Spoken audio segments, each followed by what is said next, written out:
Hola. Eso lo hacen esas personas. No importa.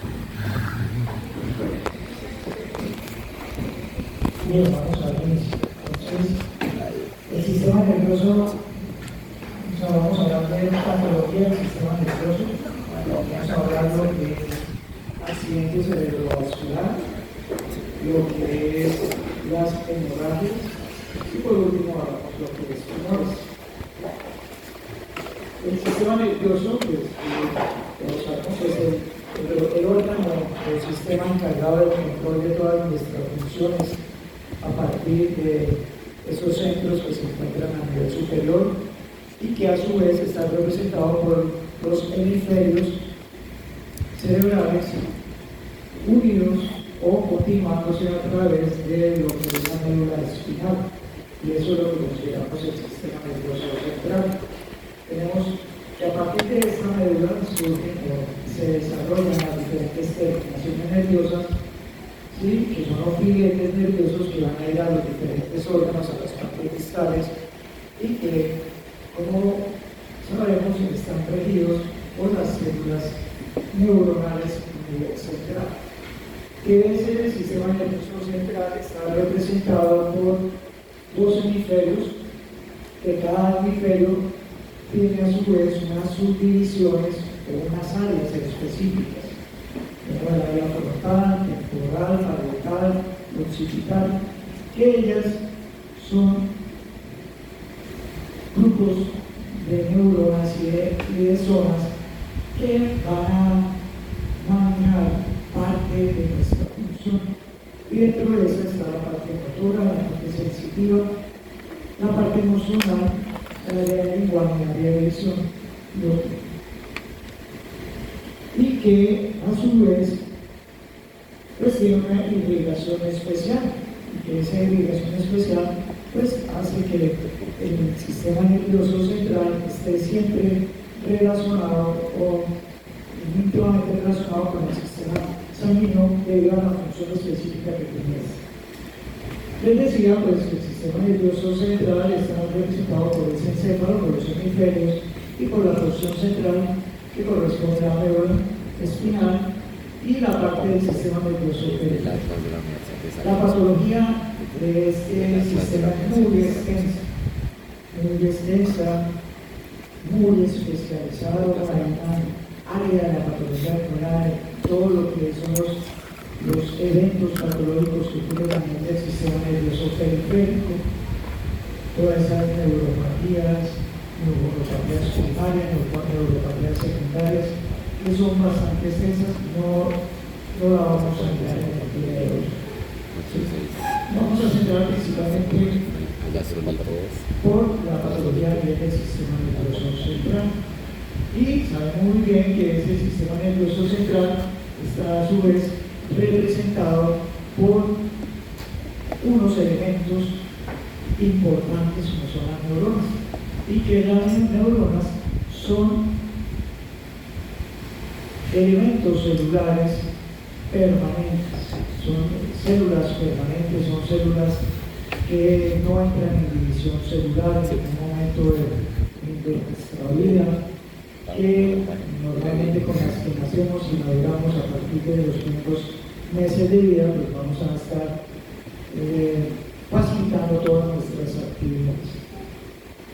Y que esas neuronas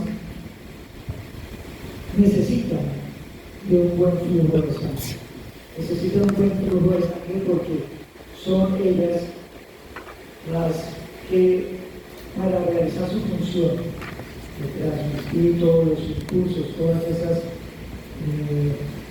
funciones que tenemos, necesitan previamente la utilización de oxígeno y de glucosa. Y por lo tanto, el cerebro, a pesar de ser una estructura que no pesa más allá de 1700 gramos, es una estructura que le va a llegar a gran cantidad de aporte de oxígeno y la va a utilizar casi un 100%. Y pues estas neuronas, a su vez, son muy sensibles a las pérdidas de nutrientes, ya sea de oxígeno o de glucosa, y por lo tanto son sensibles a su daño una vez han presentado algún evento que termine en hipoxia o necropsia, ¿sí? Y que, como les decía, pues tenemos una circulación especial a nivel del sistema nervioso central, que esa circulación va a estar dada en la parte anterior por la carótida interna, que va a penetrar al interior del cráneo y va a formar esa circulación importante a partir de esa arteria cerebral media que a su vez pues, va a dar subdivisiones cerebrales comunicantes anteriores, cerebral anterior, y que esa cerebral, la arteria cerebral media, a su vez va a estar unida mediante otra rama, probablemente de la arteria vertebral, vertebrovascular, en donde desarrolla la arteria basilar para en la parte posterior formar la cerebelosa, la pica, las esas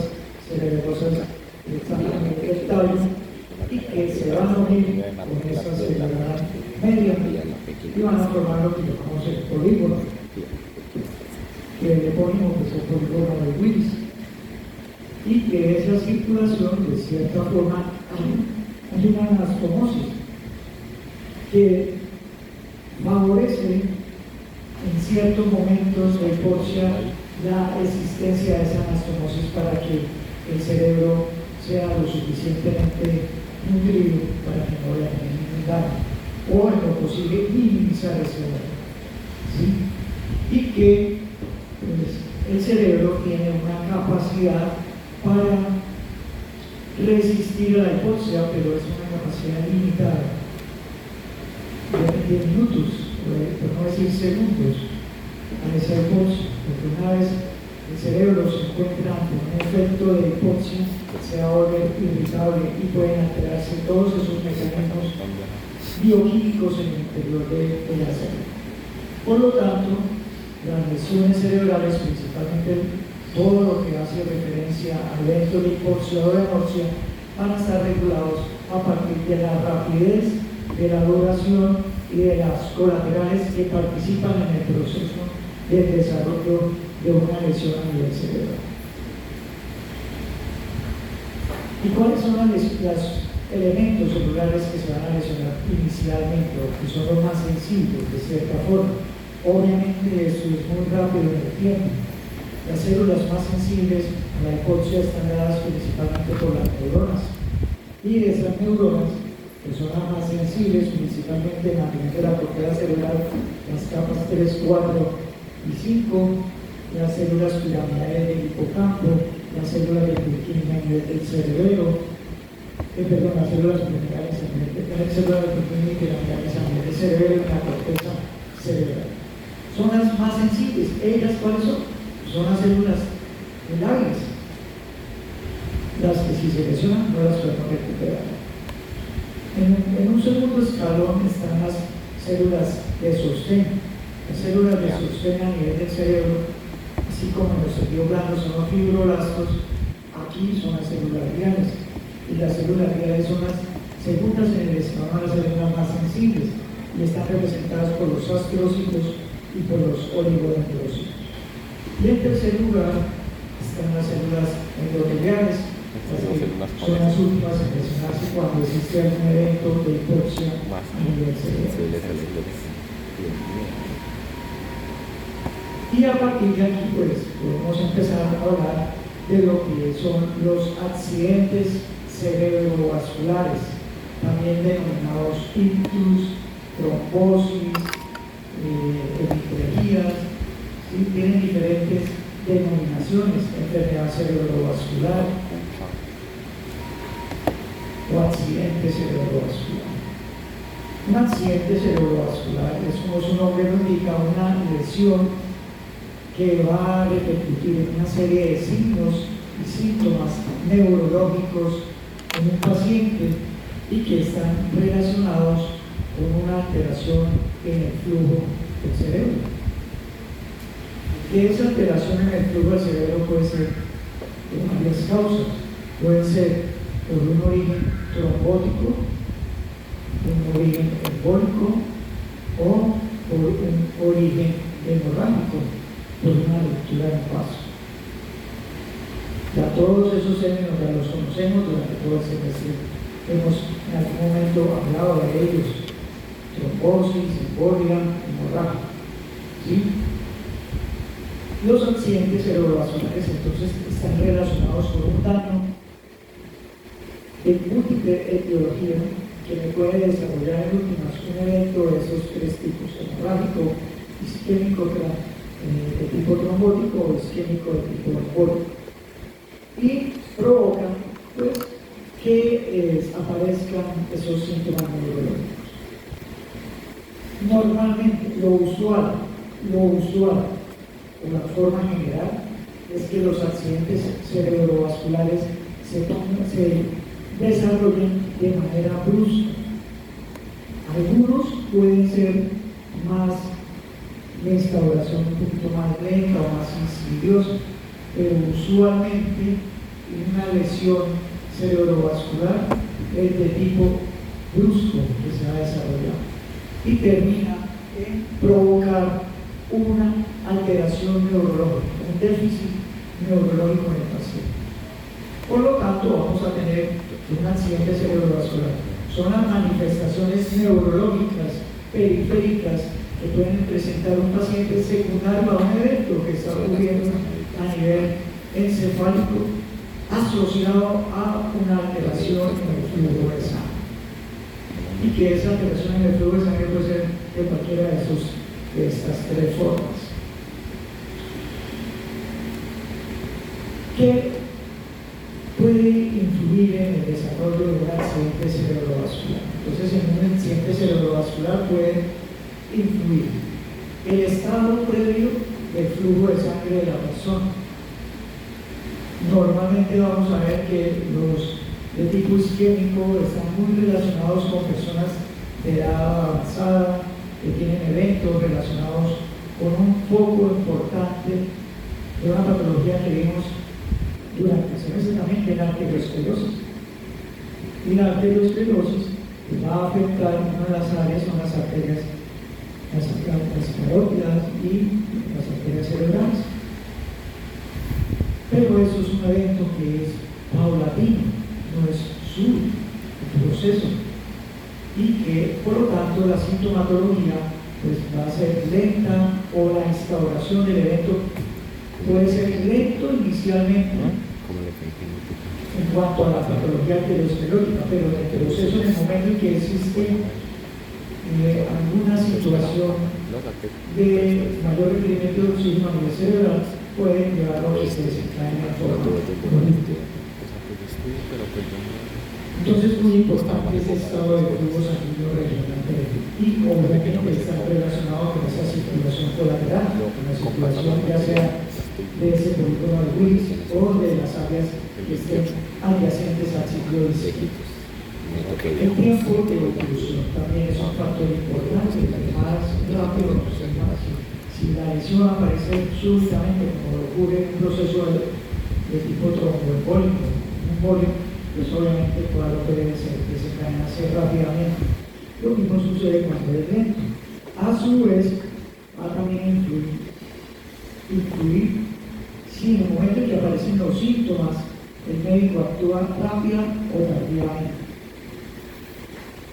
Me explico, si la persona llega y sufre el accidente cerebrovascular o porque lo lleva y el médico actúa rápidamente, pues el área de la lesión puede ser más pequeña que si la persona acude rápidamente o se hace el diagnóstico tardío, el área de la lesión de las secuelas neurológicas puede ser mayor. Entonces eso es muy importante. Lo otro relacionado también está con los eventos bioquímicos, biomoleculares que ocurren a nivel de la neurona. En el momento que existe hipoxia, vamos a ver que se desencadena el mecanismo anaeróbico, favoreciendo la producción de sustancias por esa vía, que es como un mecanismo de rescate por parte del parénquima cerebral, pero desafortunadamente ese mecanismo de rescate puede terminar lesionando más el cerebro, como es la producción de ácido láctico, la producción de sustancias, ya sea vasoactivas, ya sea tanto vasoconstrictoras como vasodilatadoras, que pueden inducir al desarrollo de una mayor lesión. Y a su vez también pueden existir factores generales metabólicos. Paciente con una falla hepática o con una falla hepática renal o con un cuadro de diabetes, pues obviamente ya tenemos un paciente que en un entorno que está desarrollando muchas sustancias nocivas para el organismo que pueden empeorar el cuadro del accidente cerebrovascular. Dentro de la patogenia del proceso de la enfermedad cerebrovascular, entonces, ¿qué es lo que ocurre? Inicialmente una disminución en el flujo sanguíneo cerebral. Esa disminución en el flujo sanguíneo cerebral va a provocar una isquemia. Si la isquemia es corta, menor a 20 minutos, es potencialmente reversible. ¿Qué significa eso? Que probablemente puede que no haya secuelas o daño neuronal que se vayan a manifestar en el paciente. ¿Sí? Entonces aquí en esta parte se puede recuperar el tejido si la isquemia dura menos de 20 minutos. Si la isquemia dura más de 20 minutos, entonces ahí ya empieza a iniciar el proceso de no retorno, el proceso de lesión cerebral, ¿cierto? En donde vamos a identificar que la neurona va a padecer una falla en el aporte de oxígeno, en el aporte de glucosa, altera completamente su potencial de membrana y termina desarrollando una lesión cerebral. Y la lesión cerebral a nivel del cerebro se va a empezar con una necrosis de tipo licuefactiva. Muy bien, una necrosis de tipo licuefactiva, y obviamente en el momento que hay una necrosis de tipo licuefactiva, esa área no se recupera, se infarta y va a ser totalmente reemplazada por tejido vial. Entonces, al disminuir el aporte de oxígeno en un tejido donde necesita para sobrevivir el oxígeno y la glucosa, la neurona tiene que utilizar otros medios para buscar esa energía, pero ese medio no alcanza a aportar lo suficiente, y es el metabolismo anaeróbico. ¿Sí? Profe, pues más como de curiosidad, igual tal vez si se va a hablar más adelante, pero que el tejido infartado se reemplace con células gliales, ¿eso también puede favorecer a que se desarrolle un cáncer glial o no tanto? No necesariamente vamos a encontrar que eso puede ser un factor de riesgo para la lesión cerebral, ¿cierto? Entonces le decía que la neurona busca la energía a partir del metabolismo anaeróbico. El metabolismo anaeróbico produce un ATP, pero de ácido láctico. Cuando hay lesiones, Entonces tengamos presentes esas dos cosas. Poca energía, mucho ácido láctico. pero ese Al existir poca energía, ¿qué se altera la bomba sodio ATPase. Normalmente, ¿qué hace esa bomba? Mete sodio a la célula y saca el sodio. Mete potasio y saca mete potasio, saca el sodio. 3 de sodio. 3 de sodio. Saca el sodio y mete el potasio. Y a su vez el sodio se acompaña de Agua y cloro. agua, y también de cierta manera va a incidir en el calcio. La hiperpolarización de la En la célula. neurona, ¿cierto? Entonces, al dañarse la bomba sodio ATPase, termina provocando que se despolarice el potencial de membrana, se altere esa situación y termina aumentando la entrada de sodio, cloro y agua por un lado. Por el otro lado también va a favorecer la entrada de calcio a través de la liberación de sustancias excitatorias como es el glutamato, y va a provocar salida de potasio. Entonces se desequilibra la homeostasis neuronal. Al desequilibrarse la homeostasis neuronal, pues la provoca.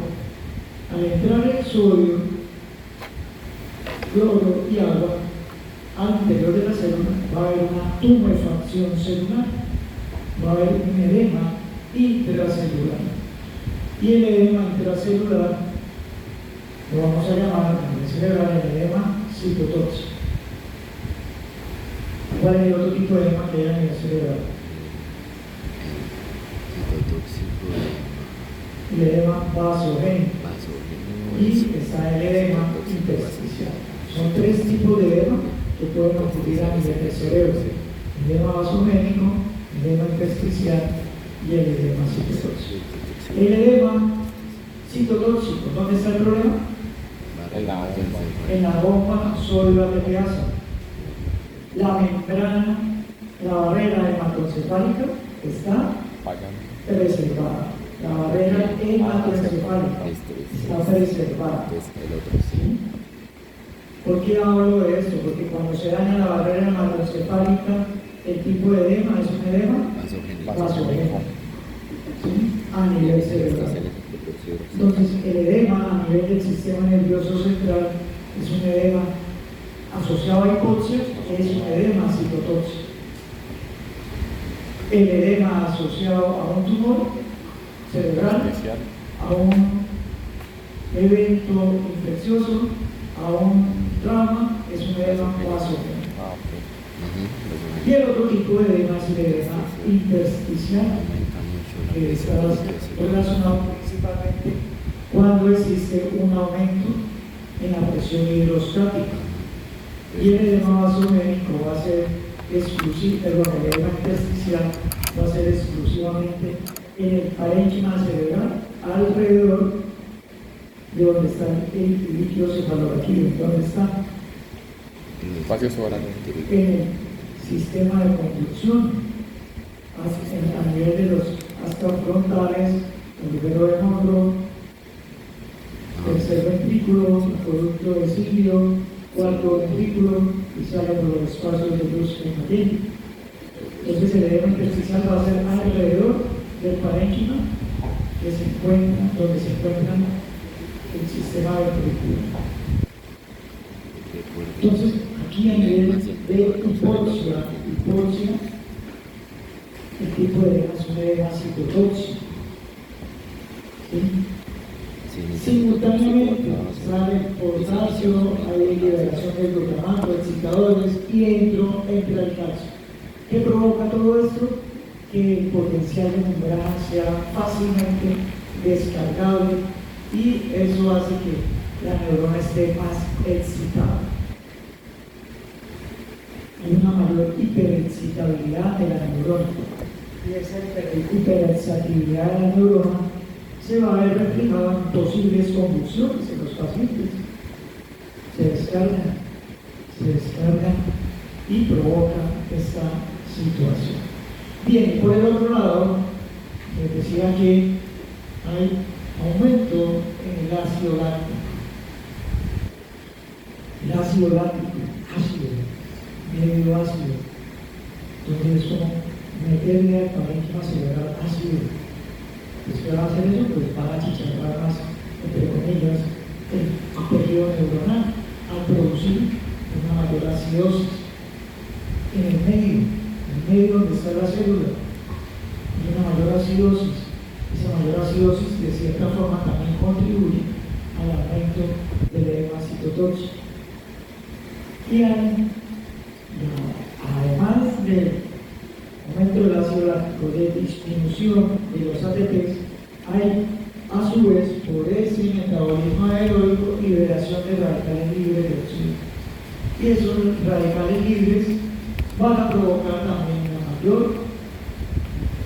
radicales libres de hidrógeno, van a provocar una mayor liberación de sustancias hiperexcitables alrededor del tejido, y a su vez esos hidrogeniones también van directamente a producir una lesión sobre el parénquima cerebral. Todo eso, ¿por qué?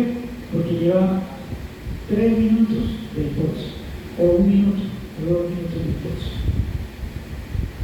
Todo eso está ocurriendo en un momento muy rápido a nivel del parénquima cerebral una vez se ha instaurado el pozo.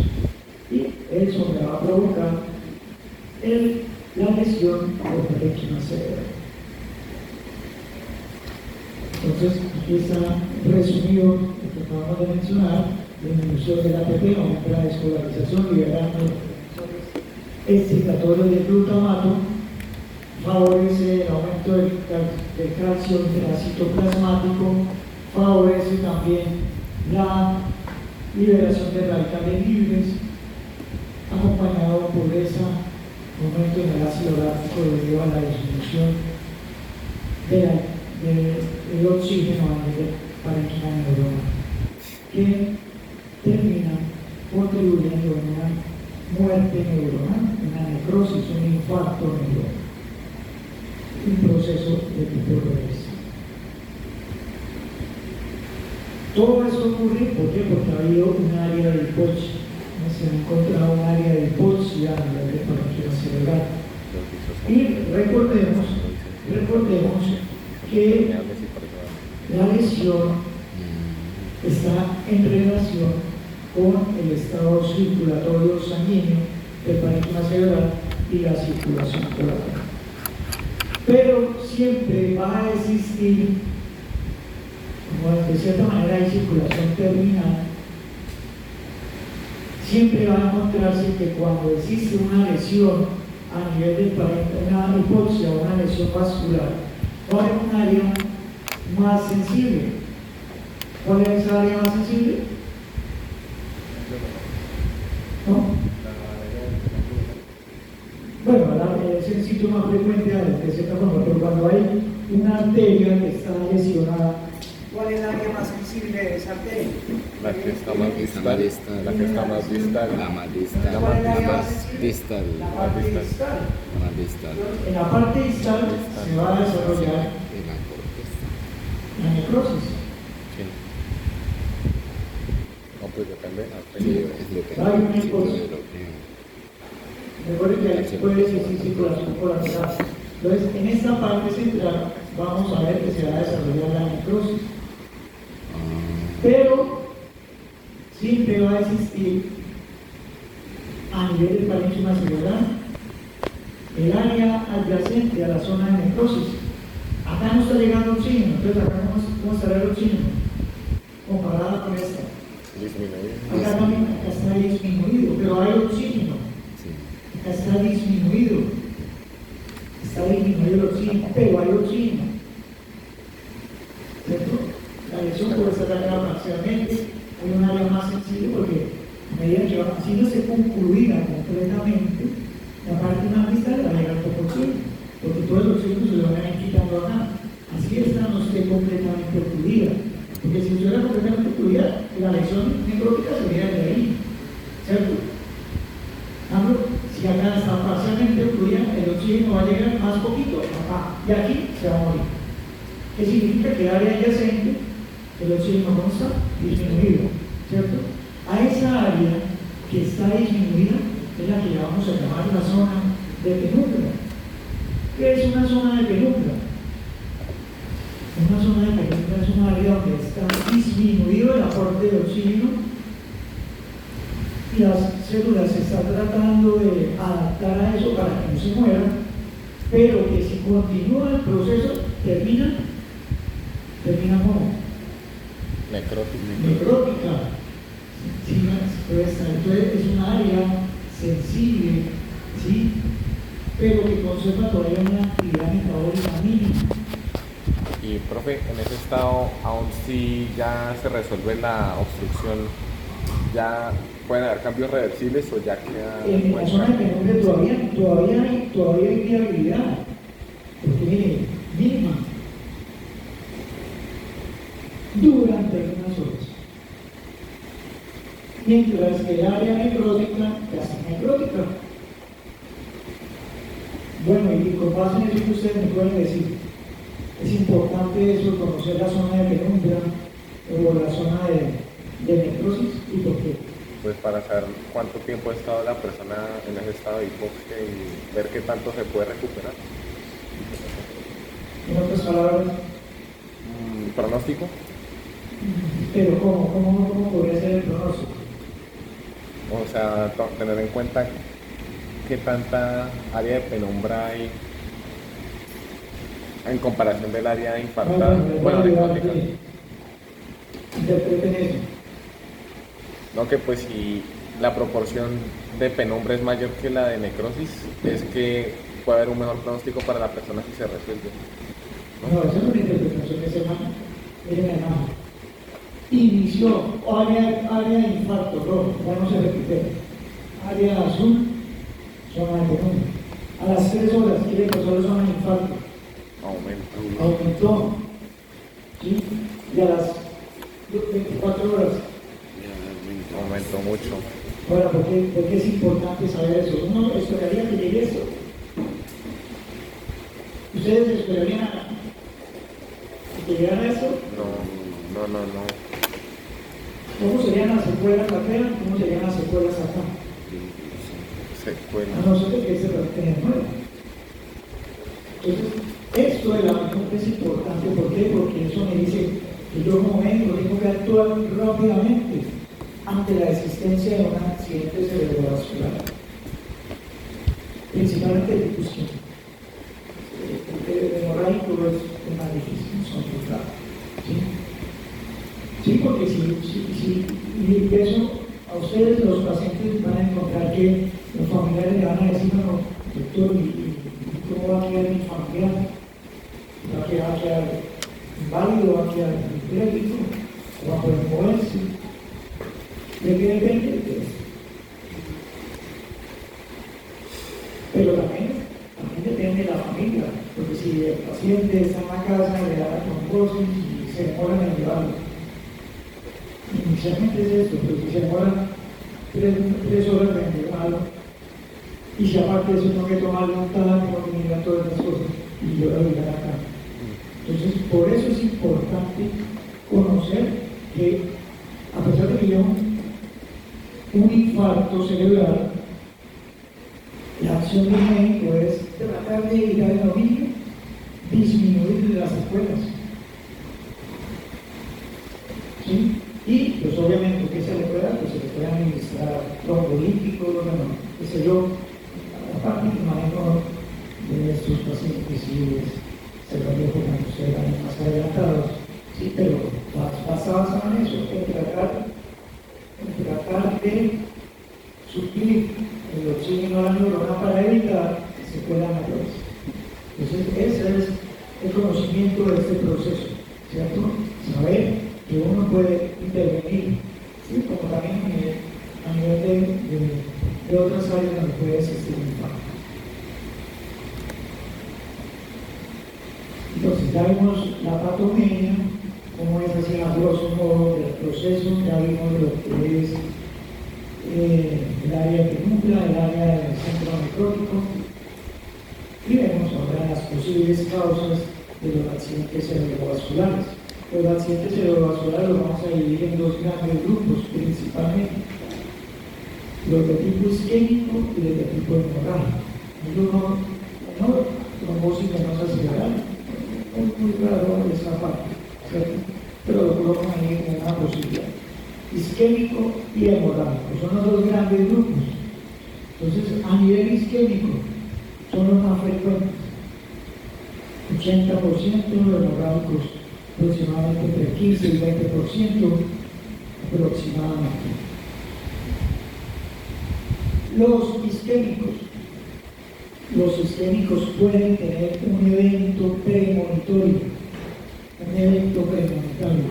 y es el que llamamos el ataque isquémico transitorio. El ataque isquémico transitorio es un evento donde hay pérdida de ciertas manifestaciones neurológicas por menos de 1 hora, sin secuelas. Pero me están diciendo que el paciente tiene la posibilidad de desarrollar más adelante un accidente cerebrovascular de tipo isquémico. O sea, como su nombre lo indica, es transitorio sin secuelas.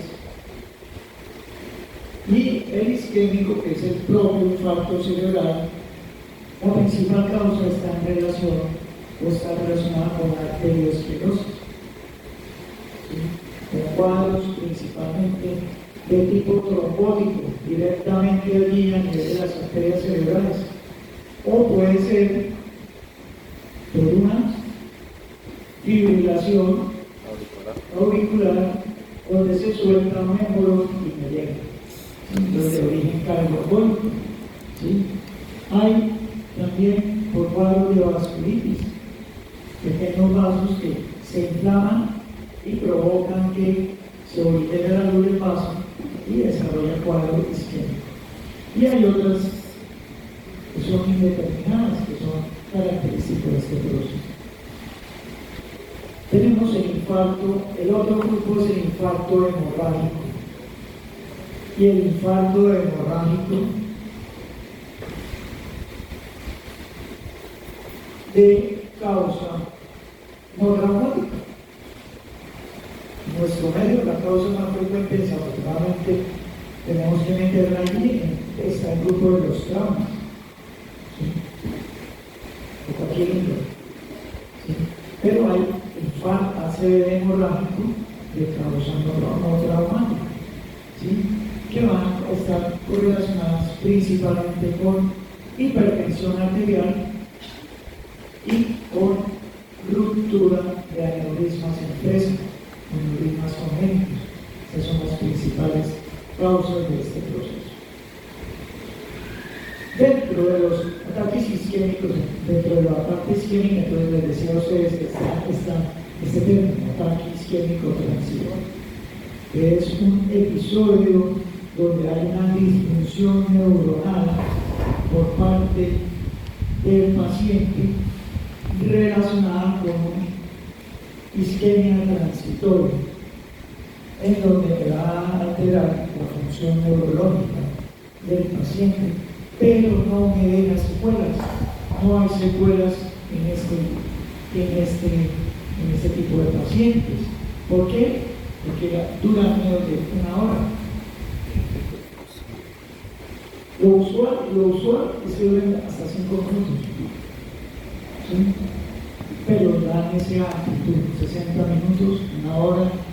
Se le hacen estudios radiológicos, imagenológicos, con TAC, con resonancia, y no se aprecia ningún tipo de lesión. Pero es un evento premonitorio. ¿Por qué? Porque un alto porcentaje de estos pacientes que han referido ataques isquémicos transitorios, en las siguientes 2 semanas a este evento, crece un porcentaje de que se desarrolle una enfermedad cerebrovascular de tipo isquémico. La principal causa de este proceso es una lesión aperotrombótica, una función progresiva que me va a provocar esa hipoxia cerebral, pero sin daño neuronal. Aquí está más o menos resumido este proceso isquémico, los más frecuentes, los hemorrágicos, los más frecuentes, ¿sí? Aquí, ¿qué ha ocurrido? Pues hay una obstrucción en el flujo de cualquier índole, trombótico o embólico, ¿sí? O a veces inflamatorio en la vasculitis. Mientras que el hemorrágico es debido a que hay una ruptura de la pared de uno de los vasos que provoca la extravasación de la sangre y obviamente pues altera el parénquima cerebral. ¿Sí?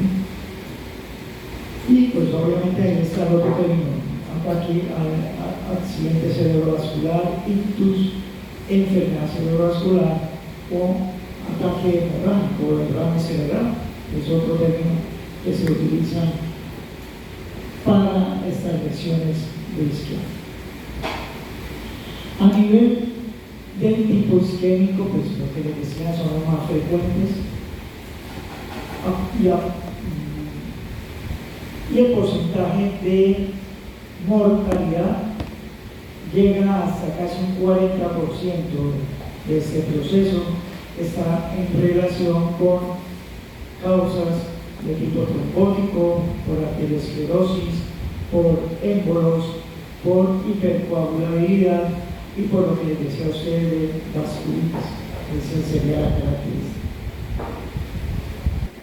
Una mortalidad del 40%, que tiene de característico de que si se ocluye un vaso o cualquiera de estas situaciones, vamos a ver que los accidentes cerebrovasculares de tipo isquémico siempre van a tener un área definida de lesión. Un área definida de lesión. Por esa circulación terminal va a haber un área definida que se ve afectada ante la existencia de la oclusión del vaso sanguíneo. Y obviamente los síntomas van a estar dependiendo del área de los ciclos que se encuentran de los núcleos o los centros que están inervados por el lado izquierdo.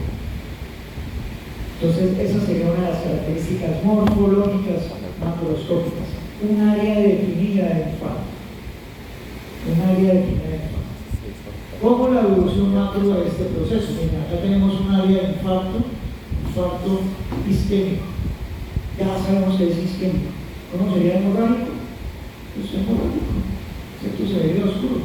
Aquí se ve claramente que hay un área en donde se va, si ustedes se dan cuenta, hay como una degeneración quística y hay como líquido, y eso hace referencia a una necrosis licuefactiva. Recuerden que licuefactiva es el licuado.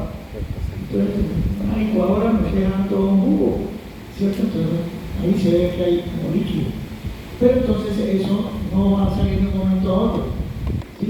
En las primeras 6 horas, el área afectada hipóxica no se ve alterada, pero luego, en las siguientes 42 horas posterior, o sea, hasta los 2 días, ya se empieza a tornar pálido, se vuelve blando esta área, un reblandecimiento de esa zona.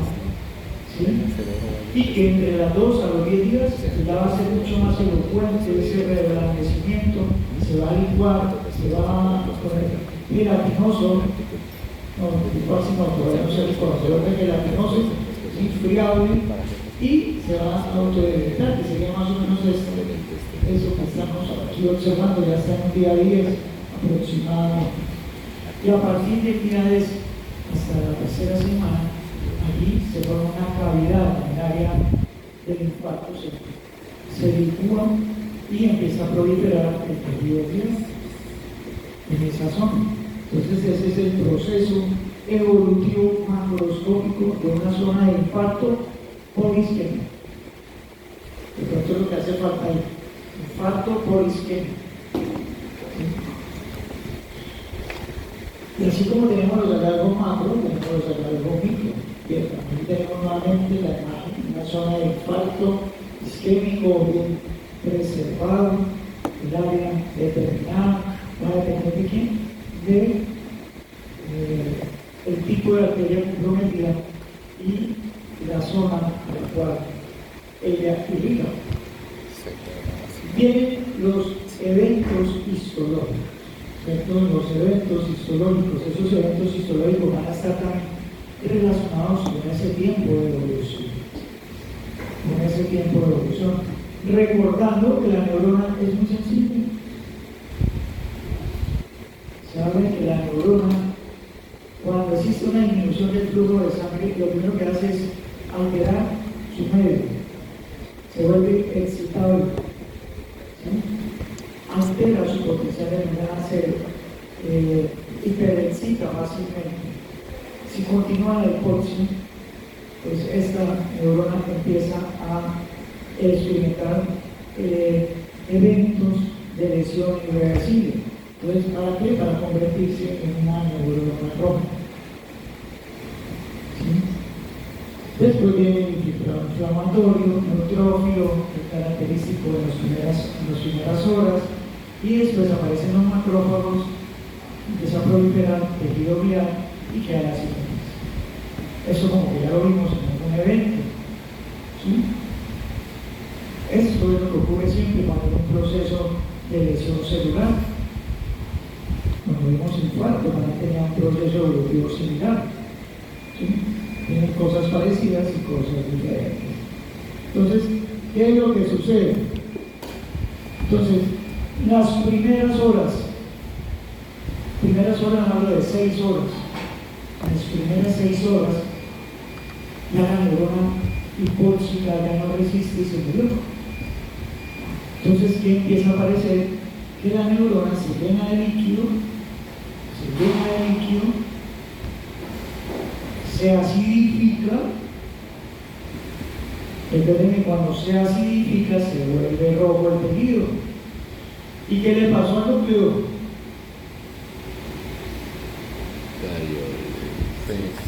¿Cómo se llama eso? Que el núcleo no se ve. Cariolisis. Cariolisis, mira, hay cariolisis. Y se va a ver una mancha roja. ¿Y esa mancha roja quién es? Una neurona. Y esa neurona se va a llamar neurona roja. O sea que una neurona roja es una neurona Muerta. ya muerta. ¿Sí? Hay una neurona roja. Una roja y una neurona muerta. Polisquémica. Y eso es un hallazgo secundario al edema, a la necrosis y al edema citotóxico que está ocurriendo. Pero si ustedes se dan cuenta, fíjense que a nivel del intersticio también encontramos un hallazgo clásico. Y es que empezamos a ver huequitos. ¿Ese huequito a qué se debe? ¿Cómo? Esos huequitos que se ven ahí, esas zonas blancas que hay acá, Por en el ejemplo, intersticio. Pues eso es lo que ¿Qué es eso? ¿Cambió el brazo? No. Los puntos blancos no eran melina. Edema. Muy bien, eso es edema. Pues era edema. El edema no va a ocurrir solamente a nivel de la neurona, también ocurre a nivel de los vasos, perdón, a nivel del intersticio. ¿Y eso qué conlleva? A que este edema, lo que era inicialmente un edema citotóxico, se combinó con un edema vasogénico. ¿Por qué? Porque hubo hipoxia. La hipoxia me desarrolló el edema citotóxico, pero la hipoxia se debió a que hubo un daño, una oclusión del vaso, y provocó la salida también de líquido a nivel del intersticio. Entonces, ¿qué vamos a encontrar? Vamos a encontrar como microvamporas a nivel intersticial, un aspecto como de esponjita, y un edema intersticial característico. Y el otro edema es la otra cara de edema cerebral, ¿cuál es? Histológico. Esa es la primera clase. Los espacios de quién? Espacios de Bicho Robbins. Eso se lo van a practicar a ustedes en las autopsias. ¿Cuáles son los hallazgos histológicos de edema cerebral? ¿Qué tipo de edema cerebral hay?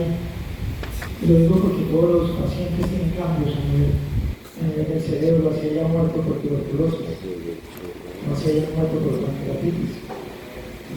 A nivel del cerebro les van a preguntar eso. Entonces, para que estén preparados los supervisores. Bien, después, a las 12 horas,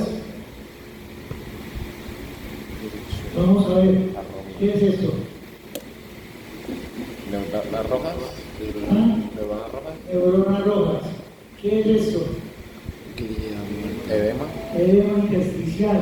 Pero ahí también hay Bueno, no se alcanza a ver, pero ahí todo ese anillo de neutrófilos que están alrededor del vaso es un espacio, que es el espacio de Bicho Robbins.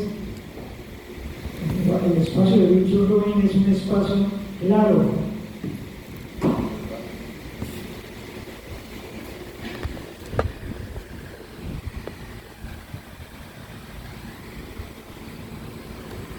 Todo esto es parénquima cerebral, todo esto.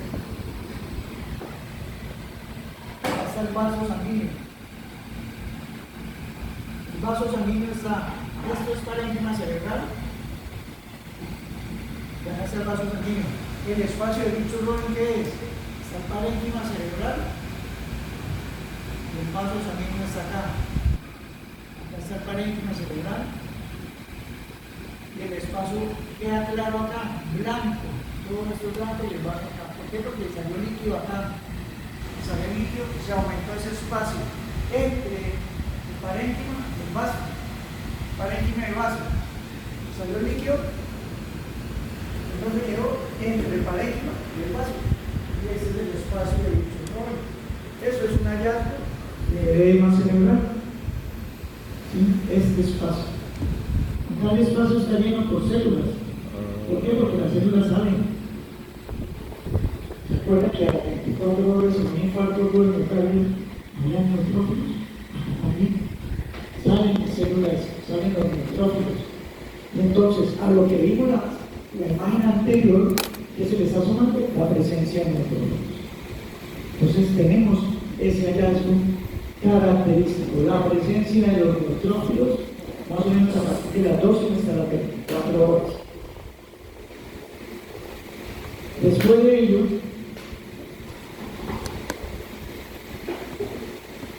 el parénquima cerebral, recuerden que a las 2 horas, a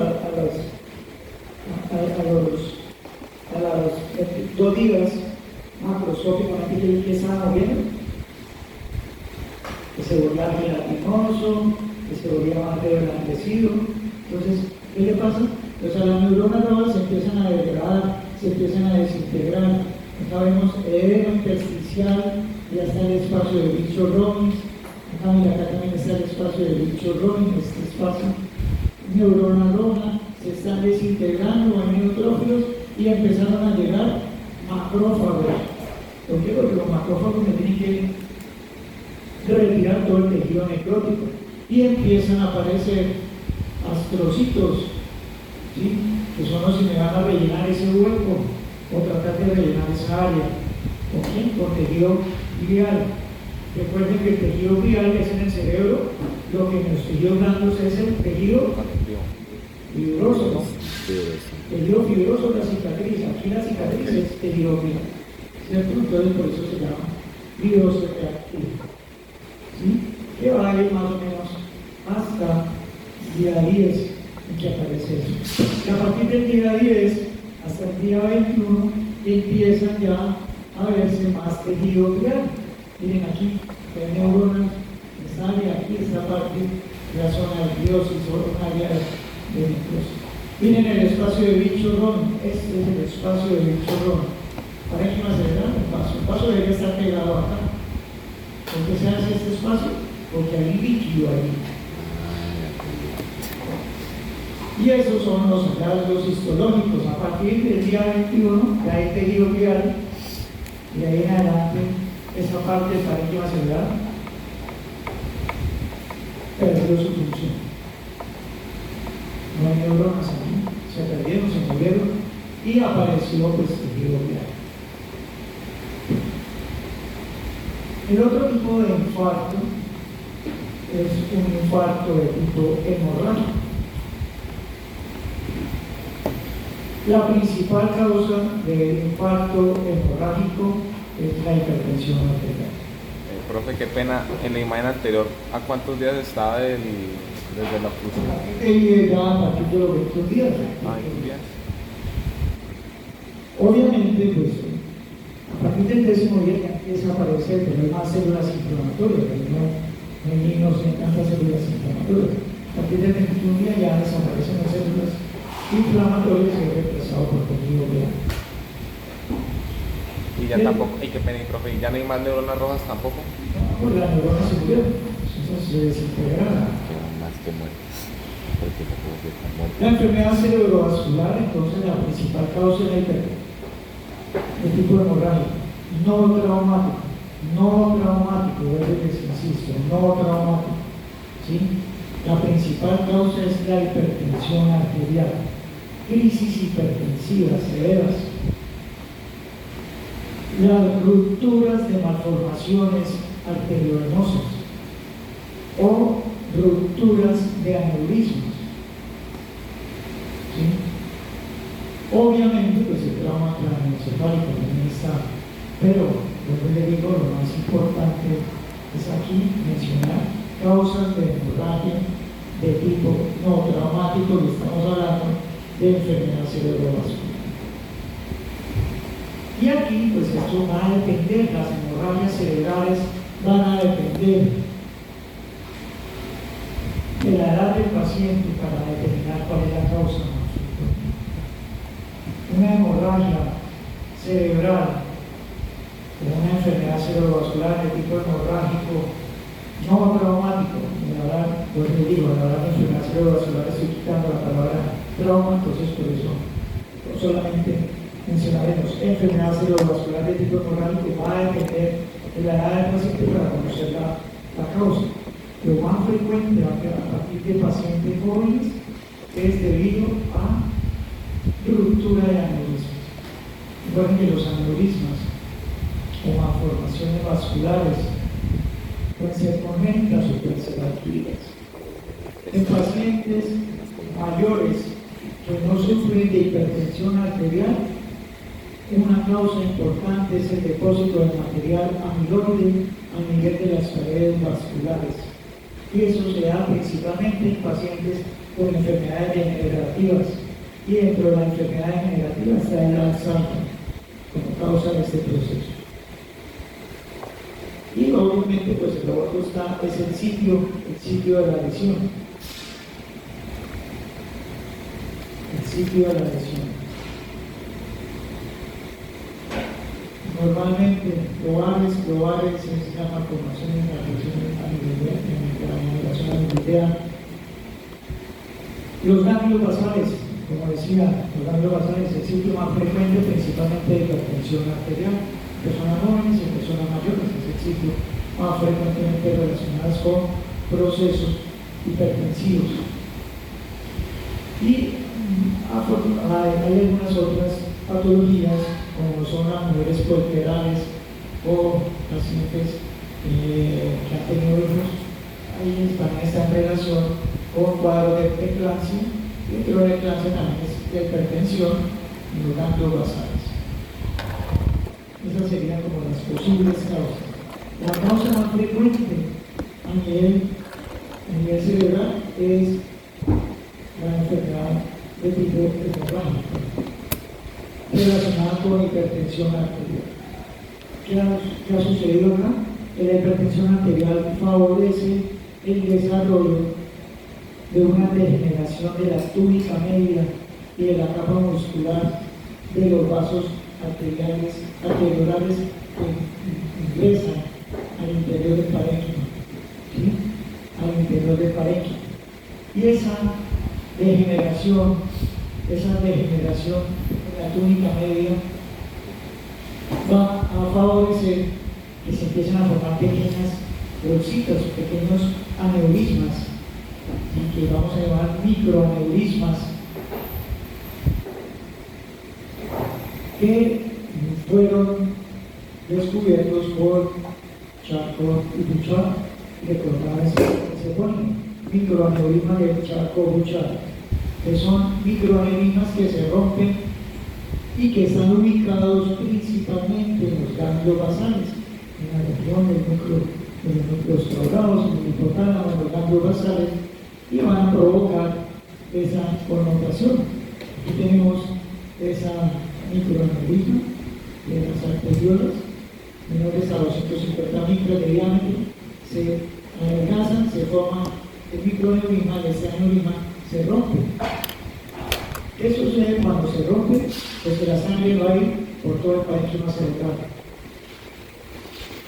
No va a ser un área determinada, el área del infarto hemorrágico.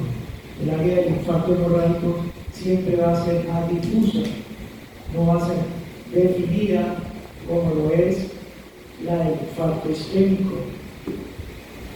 Entonces ahí es una diferencia morfológica que encontramos en este tipo de pacientes. Entonces tenemos este aneurisma de Charcot-Bouchard, se rompe la pared y se desarrolla una hemorragia intraparenquimatosa, que es lo que está viendo, hemorragia intraparenquimatosa. Dentro de las diferencias que podemos encontrar de la enfermedad cerebrovascular y la enfermedad isquémica, pues obviamente aquí la morfología va a ser un área rojiza, hemorrágica, mal definida, macroscópica, que es desde el mismo comienzo de la lesión. Fíjense que en la isquémica había unos eventos paso a paso. Un área inicialmente más reblandecida, pero más o menos definida, después se vuelve gelatinosa y después se licúa. Aquí en el hemorrágico que sucede, pues hay un sangrado, que siempre lo vamos a ver con una mancha hemorrágica.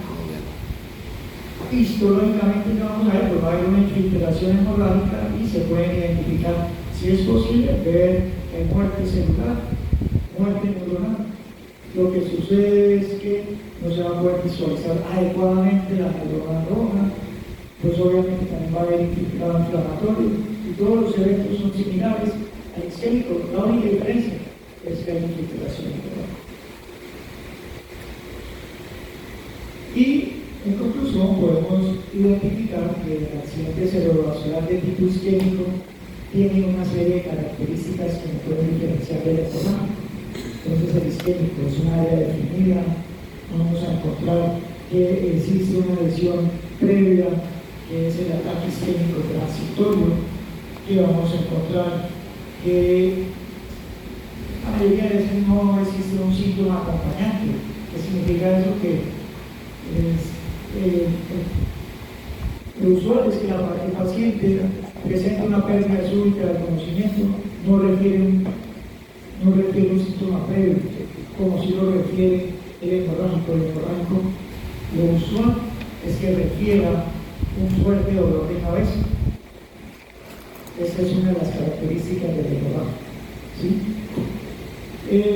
Normalmente el isquémico es en hora de la mañana, mientras que el hemorrágico está en relación con actividades de momentos de mayor intensidad física. ¿Sí? Cuando uno hace una mayor actividad, se puede romper el aneurisma o se puede subir la presión arterial. Profe, yo tengo una duda con respecto a las cefaleas en los infartos en el enlace hemorrágico. ¿Y eso es más en las que son subaracnoideas o en las intraparenquimatosas también puede haber dolor? En las intraparenquimatosas también hay dolor. Pero normalmente, bueno, no sé, o cómo está en contacto en las meninges o qué es lo que haría que produzca el dolor. En las No, en las intraparenquimatosas. Es que, ¿qué ha sucedido acá? Hay una salida abrupta de sangre por una ruptura de la malformación de un aneurisma o por la misma hipertensión arterial. La hipertensión arterial es uno de los últimos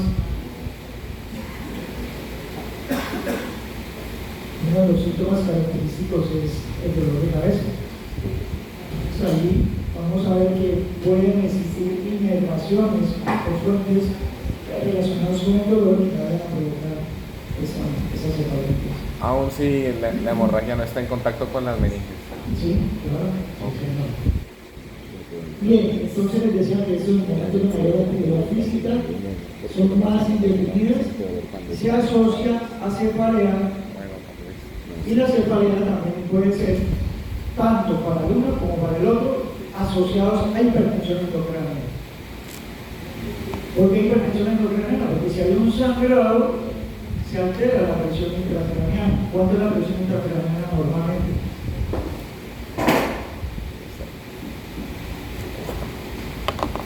Es diferente a la presión arterial. La presión intracraneana va de 5 a 15 milímetros de mercurio. ¿De qué depende la presión intracraneana? La presión intracraneana depende Del líquido cefalorraquídeo. depende de 4 componentes. Uno, depende de la calota. La calota no se mueve, no se expande, pero ¿qué hay dentro de la calota? Está el cerebro, los hemisferios cerebrales. Está el líquido cefalorraquídeo y está la sangre venosa y arterial. El equilibrio entre esos tres componentes en un sitio que no se puede expandir debe estar en equilibrio. ¿Sí? Y esa presión es de 5 a 15 milímetros de mercurio. ¿Qué cosas me pueden causar aumento de la presión intracraneana? cualquiera de esas cuatro posibilidades, que me altere la masa encefálica, que se me altere el líquido cefalorraquídeo, que se me altere la sangre arterial y la sangre venosa. Y eso conlleva a que exista un desequilibrio. Normalmente eso, como digo, deben de estar en equilibrio esos tres eventos. Si aumenta una, hay un mecanismo compensatorio donde nosotros lo tienen que tratar de disminuir. Pero si no alcanza a disminuir, por ejemplo, una hemorragia, hablemos si vamos de la hemorragia, si hay una hemorragia, ¿qué le pasa a ese volumen que está en el interior? Miren, Tiene que disminuir. acá, cerebro, el líquido cefalorraquídeo y la sangre, todo eso debe estar en equilibrio, en una masa cerrada, en una caja cerrada que es el hueso. Si se aumenta la presión intracraneana porque hay un cuarto componente, en este caso una zona de hemorragia, eso me va a producir dolor de cabeza. Y eso es una de las explicaciones de la cefalea en hipertensión en hemorragia de tipo hipertensiva. ¿Sí? ¿Cuál es la secuela, la consecuencia del edema cerebral o el aumento de la presión intracraneana? ¿Cuál es la complicación? Las herniaciones, pregunta de patología de autopsia. Las hernias cerebrales. ¿Cuáles son las hernias cerebrales más frecuentes? Más de las Entonces ustedes van a decir, las hernias más frecuentes en orden, siendo la más importante, la hernia de la salud de la cerebrosa. ¿Por qué? Porque las hernias de la cerebrosa, ¿por qué es más importante? Porque son las causas de muerte. ¿Por qué es una causa de muerte? Porque al herniarse por el orificio humano, salen a hacer las amigas cerebrosas que me comprimen el tallo cerebral. Y al comprimir el tallo cerebral me provocan necrosis de los centros cardiorrespiratorios y el paciente fallece. Otro tipo de hernias son la hernia de lúpus, la hernia del hipocampo, la hernia subfasiforme. ¿Sí? Esos son los eventos relacionados con eventos que están ocurriendo a nivel cerebral. Y todo esto que he mencionado es la causa de muerte de una fiebre de tipo hemorrágico o epicístico, dependiendo de la forma como se instala. Puede ser una causa de muerte, puede ser una causa de muerte. No decir que es una causa, puede ser una causa de muerte. ¿Sí? Entonces, tienen que complementar con eso, con estas hernias, que son complicaciones del edema cerebral, que ya el edema cerebral también termina provocando este proceso. ¿Sí? Y este evento hemorrágico o isquémico me acompaña de edema cerebral. El edema cerebral puede ser solamente aquí, pero puede llegar a comprometer todo el parénquima cerebral. Y acá se ve una característica más de desviación, colapso de los ventrículos y desviación de la hernia. Características también de esos edemas cerebrales. Bien. ¿Alguna pregunta hasta este momento? Profe, en la imagen anterior ya o sea, ahí ya también alrededor de la hemorragia uno ya dice que también hay edema. Eso se llama edema peridimensional. Aquí vamos a encontrar edema. Sí, edema peridimensional siempre alrededor, incluso en esta también. Aquí edema peridimensional. Perilesional. Sí, alrededor de la lesión. Y aquí también vamos a encontrar edema alrededor, la zona de medula. Y eso es lo que causa la cefalea. La cefalea. Bueno, por la hernia. El edema, no, la hernia no, la hernia es la consecuencia, pero el edema, la presión intracraneana me va a producir una cefalea.